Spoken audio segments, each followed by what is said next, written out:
Another day, another UFO mystery. Excuse my friends in front of the camera.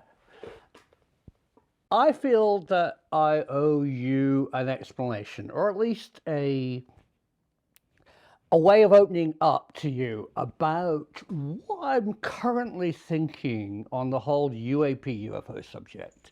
And it's about time that I actually laid out clearly some of my critical big questions that I still have about what we're seeing and why I think myself, you, and the world are having the wool pulled over their eyes by the Department of Defense in the United States. Now, first of all, a big disclaimer. What I'm going to say today is my humble personal opinion, and I'm probably wrong. The people that I mention, I apologize to in advance. It's how I perceive what's going on. It's not actually what's going on, and you might know more, no doubt, than I do, and you might be open and honest, but I worry there's more to this story than meets the eye. Let's go over some of the facts. I'm babysitting this wonderful dog. He's called Ben. Hi, Ben. Meteor star for the day. He's our neighbor's dog. So Ben and I are going to tell you about what we actually are currently thinking about UAP. So amazingly, and it was amazingly, this was released to the New York press. You would think it was classified footage. It's from a forward-looking infrared sensor on an F-18 in an MOA military operational area, you know, off the coast of California during a military exercise. Think about this question. Why would it be shared with the public? The people who shared it, Christopher Mellon, and then later Louis Elizondo, did a great job at attracting media attention, and the media lapped it up. Of course, it's a UFO story. Why is this being shared with us now? Do the people who've shared this with us have a hidden agenda? I mean, I don't think that was ever asked. Why would the US Navy share secret UAP footage publicly, coming from Christopher Mellon? I mean, was that asked? And then the classic Nimitz footage for me has enormous problems. We as viewers, we as members of the public, see this on TV. And we look at it as real. Well, it's a real image. It's a screen recording from a forward-looking infrared sensor on an F-18. Well, it's not how we see. It's not optical wavelength. So the shape, the movement, everything that we see on this recording that was released is nothing to do with our common perception of reality.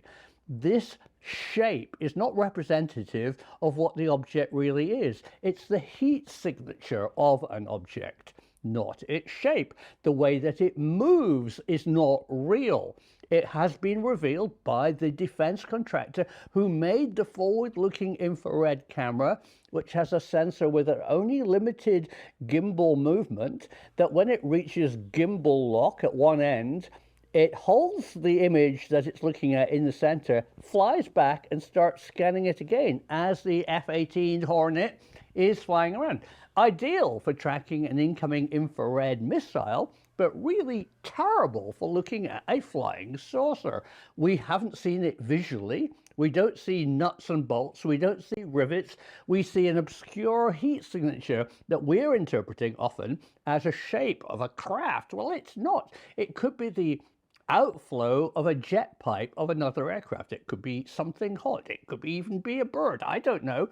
But it's not what you think it is. It's something else. And its movement with this classic quote, "Oh, look, it's moving," is not real. It has been totally accepted by the people who made the forward-looking infrared that that movement was an apparent movement from the sensor. And the other critical question, if I'd been the publisher of a large New York newspaper, is where was this filmed? You know, was it over in Nebraska? Was it in Namibia?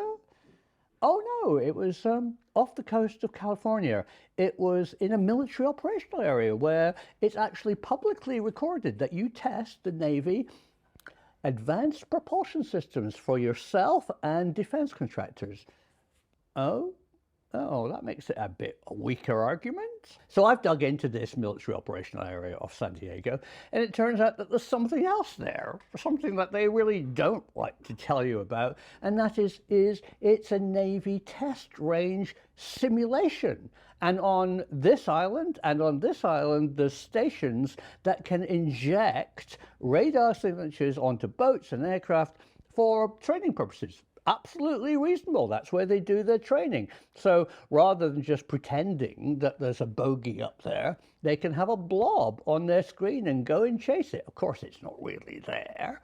And wouldn't it be amazing if they had the technology to actually make some of these fantasy training bogey blobbies look real? That would just enhance the situational awareness of any training.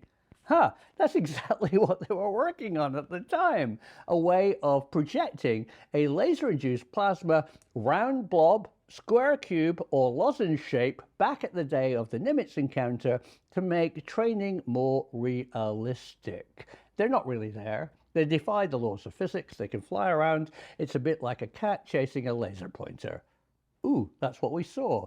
But today, things have developed. I looked at defense patents, and that laser-induced plasma effect that draws a cube or a circle or a tic-tac shape has now developed into a whole ghost aircraft system, which can be used as countermeasures, or it can be used visually to confuse the enemy.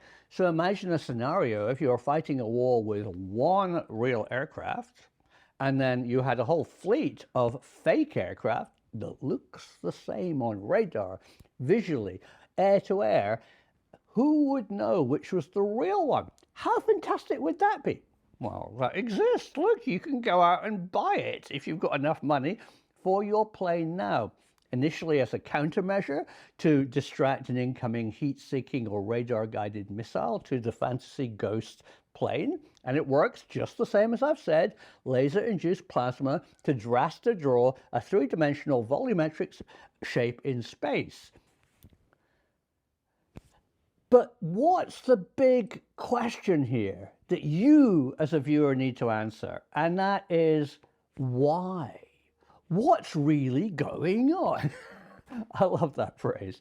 And possibly what's really going on, if you look at why did they release this forward-looking infrared UFO footage? Why is the media so interested in this technology? And who is it reaching?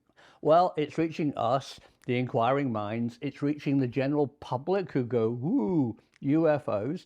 And it's reaching Congress, who are also involved in examining what is really going on, and in my opinion, aren't really part of the big picture. But it's also reaching the enemy.